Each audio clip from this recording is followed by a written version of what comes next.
Oh.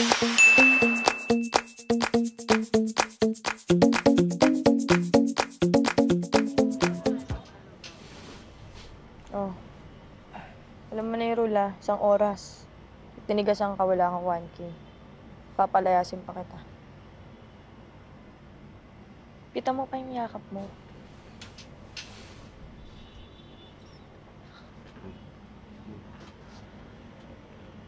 Tapos na. Huwag ka masyadong huminga ng malakas. Ang sakit sa tenga naman.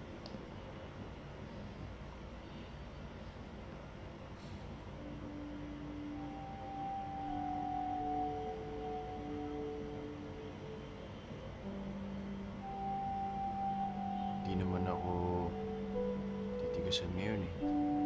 Senpai kita eh. Eh, kung ako nga masusunod, kahit hindi ka na magbayad eh. Kasi alam mo yung ano, yung palyas na tinulong mo sa akin. Lupit. Galing.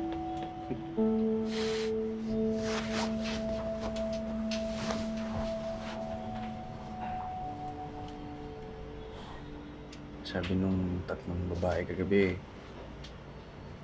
mag-isa ka lang daw dito. Baka pwede mo. Hindi mo na lang ako. Sige na, magbabayad akong renta. Tapos turo mo sa akin yung mga technique mo. Tapos pag kumita ako, puporsyentohan kita. Tingin mo talaga kikita at bebenta ka sa trabaho ito. Ha? Bakit?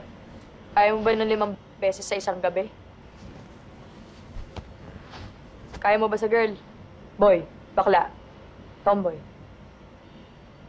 Wala ka na bang maubos? Matuyo, wasak.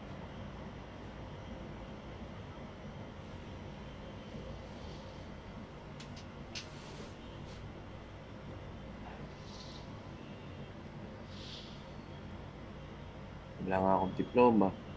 Wala akong kakilala dito sa Maynila. Meron lang ako At 1. Yun lang. Kaya nag-usap kami ni Lord. Sabi sa akin ni Lord, pwede naman ako mag-callboy basta huwag ako manloloko ng kapwa. Ano? Ano sabi mo? Tapos, pinayagan ka niya. Pinayagan ka ni Lord. Ano sabi niya sa'yo? Ramoncito, naway sa pagko-callboy mo bilang kabuhayan ay dalhin mo pa rin ang puso ng Kristiyano. Anong boses ba ni Lord? Ano, Rob? Punta ka sa confession. Bakit marang... Si Big Brother yon, tanga.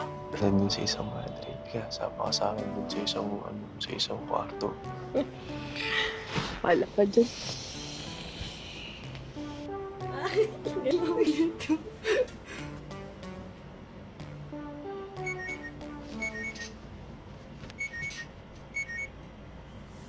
Bakit? Uy!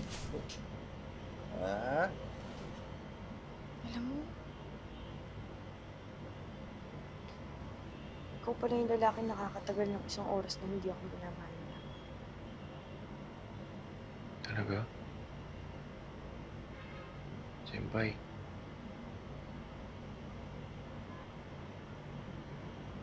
Libo ko.